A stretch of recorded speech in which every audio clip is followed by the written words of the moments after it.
Alerte coronavirus. Attention, attention, le coronavirus se transmet très facilement et fait des ravages. Pour l'éviter, le port du masque de protection est obligatoire en tout lieu.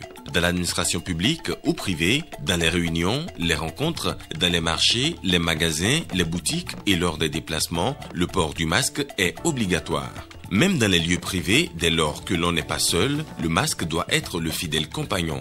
Mais attention, le port de masque de protection ne dispense nullement d'appliquer les autres mesures de prévention, notamment le lavage des mains à l'eau et au savon et l'observance de la distance de sécurité sanitaire d'au moins 1 mètre entre personnes. Enfin, s'abstenir de porter des gants en vue du lavage régulier des mains à l'eau et au savon ou de l'application de gel hydroalcoolique. Pour tout savoir sur l'épidémie du coronavirus au Bénin, rendez-vous sur le site web www.gouv.bj/coronavirus. Ceci est un message du gouvernement de la République du Bénin.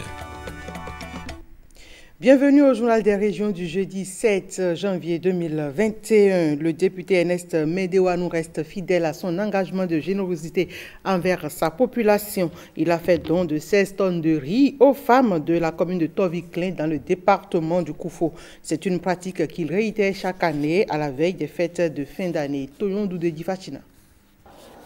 Cela fait plus de 15 ans que ça dure. Ces dons de vivres aux femmes de Toviclin sont pour ce digne fils du Koufo un engagement certain pour le mieux-être des populations. Un acte habituel, depuis 16 ans que moi je suis devenu un peu majeur, j'ai toujours manifesté de cette sorte. J'ai commencé avec 6 tonnes, je suis allé à 10 tonnes, aujourd'hui je suis à 15 tonnes pour eux. Ce n'est pas rien, c'est pour atténuer un peu la souffrance des femmes. L'homme d'affaires, aujourd'hui en politique, a une vision du développement qui n'exige pas que l'on fasse de la politique sa profession. Le député Ernest Médéwanou, sans langue de bois, fustige ses détracteurs qui ambitionnent ternir son image. Il invite les populations à mieux comprendre sa vision. Ils ont peur de l'éveil des populations. C'est ce que j'ai compris. Moi, je vais éveiller mes populations pour qu'ils comprennent que on ne peut pas avoir de l'argent en politique, mais on peut pousser des gens qui peuvent faire le bonheur. Cette année encore, l'homme n'a pas dérogé à la règle qu'il s'est lui-même imposée.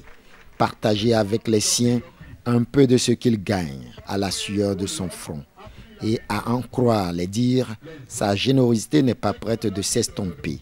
Et désormais, son ambition est de voir naître dans cette commune de véritables projets de développement initiés et mis en œuvre par les natifs de la localité. Il faudrait que les autochtones voient en leur milieu qu'est-ce qu'il leur faut pour leur développement, pour leur bien-être.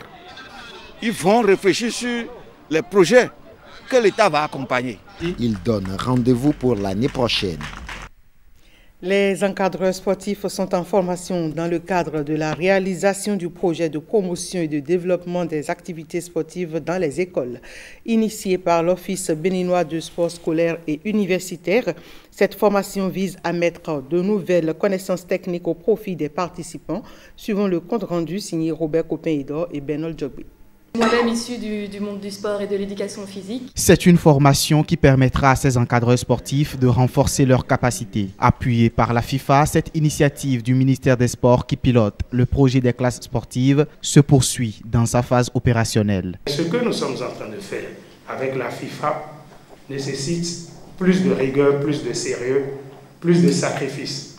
Et je voudrais vous informer de la part de Monsieur le ministre que à partir de cette rentrée, un suivi rigoureux va se faire sur le terrain.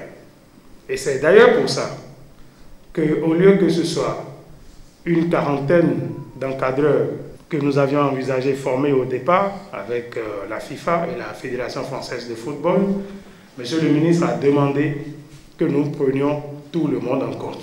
C'est pour ça que vous êtes passé à 200 et quelques.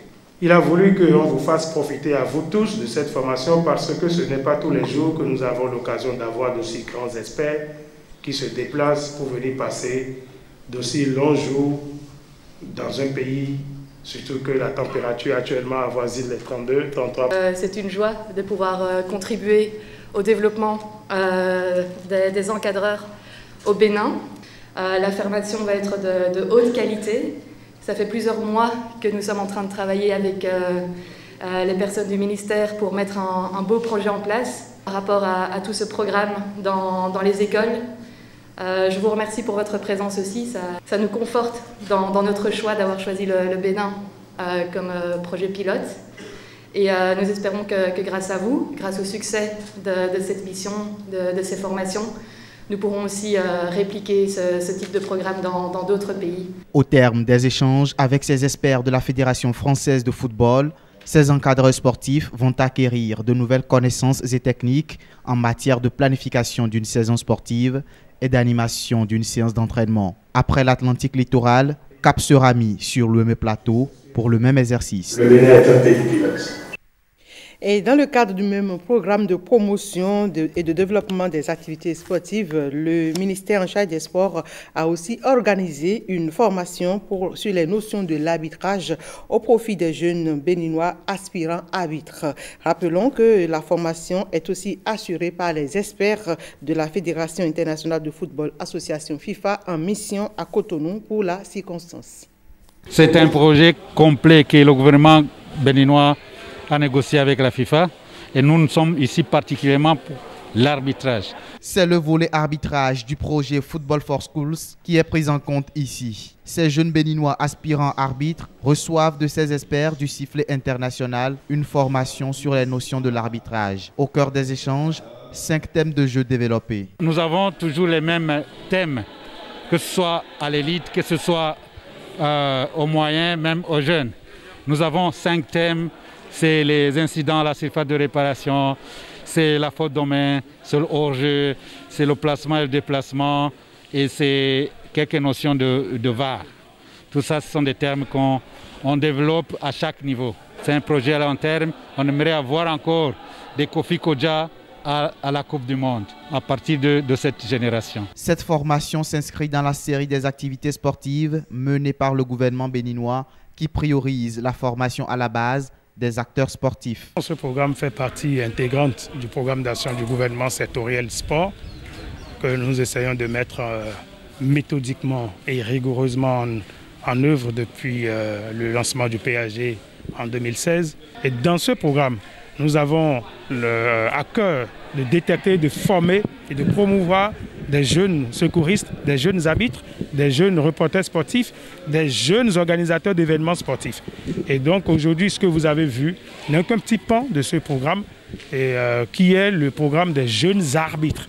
Et nous avons, grâce à la coopération Bénin-FIFA, et je voudrais remercier le gouvernement du président Patrice Talon et les autorités de la FIFA, en l'occurrence le président Gianni Infantino, pour avoir accepté de faire du Bénin un cas d'école. Vous savez, c'est la première fois que la FIFA signe une convention avec un État.